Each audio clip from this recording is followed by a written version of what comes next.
Good afternoon there, racing fans. I hope you're all doing well.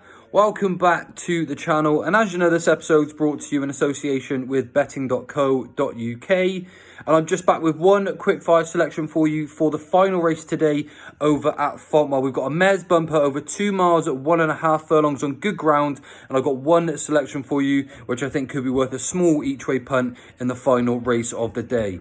If we start though by taking a look at the favourite, we've got Chesky's in Milan here for the Milton Harris team, who definitely showed next to no form on her debut at Ascot. Probably going to show a little bit more this time out, and there has been a lot of money coming for this mare already, but she really did show nothing on debut, and she wasn't even backed into anything like she was going to perform up to any sort of standard as well. So I definitely have to be a little bit cautious about Chesky's in Milan here, and I usually hear a little bit from the Milton Harris team if there's a bumper horse that they fancy, but I've heard nothing about this one, and you just wonder perhaps if this one's being supported due to the strike rate that Milton Harris team do tend to have in the bumpers. I think last year they operated at a 25% strike rate, and they're probably going to not be too dissimilar again with their targets for this year as well.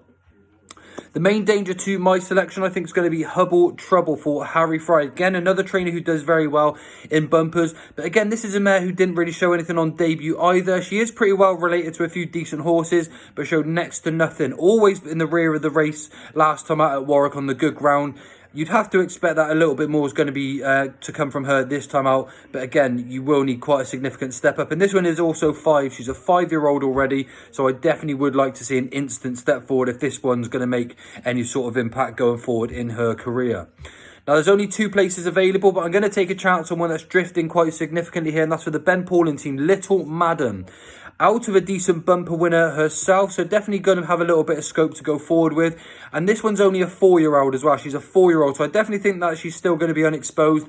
Plenty to come forward with in her from what she's shown so far. And what I like about Ben Paulin as a trainer is he really does manage to get to the bottom of his horses and get their best out of them in most of their races, going from their bumper seasons all the way through to their novice hurdle campaigns as well, and so on and so forth. So I'm just willing to give her a little bit of a chance here. She went off on debut at 15-2, so she was quite well fancied, but she did stop quickly. So you'd imagine that something seemed amiss, or she may have lost her action. I have gone back and watched the race, but didn't necessarily see anything that was stand out. However, I expected to take a big step forward this time out because she was travelling well up to that particular point. And if Ben Paulin is willing to send her out so soon again after that run, then I imagine that he's expecting a little more from her as well. So you are going to have to take her a little bit on trust here, but she's drifted out to 7-1 with 2 places available. I am going to advise this one each way, but as I said, there's not too much form to go on in this race, so you wouldn't need to be anything stand out, I think, to find yourself winning a race here. And Little Madam for Ben Paulin and Keelan Woods,